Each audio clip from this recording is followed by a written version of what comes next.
मोदींनी जनतेकडून त्यागाची मागणी केलेली आहे. सोनं खरेदी करू नका, परदेशात जाऊ नका, वापर करू नका पेट्रोलचा, अशा सगळ्या गोष्टी म्हटलेल्या आहेत. त्यावर राहुल गांधींनी टीका केलेली आहे. वळूया पुढच्या बातमीकडे. मोदींच्या या आव्हानाचं दादा भुसेंनी स्वागत केलंय.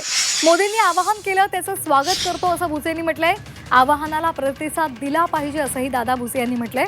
पंतप्रधानांनी चांगले मुद्दे उपस्थित केलेत असंही भुसे म्हणाले.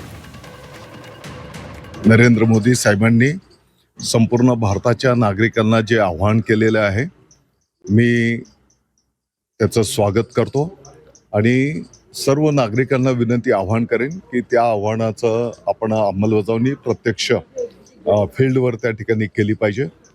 ज्यावेळेस आपण आपल्या देशाला, भारताला महासत्ता बनवायचा संकल्प करतो आणि म्हणून प्रधानमंत्री महोदयांनी केलेल्या आव्हानाला आपण प्रत्यक्ष वागून त्या ठिकाणी प्रतिसाद दिला पाहिजे.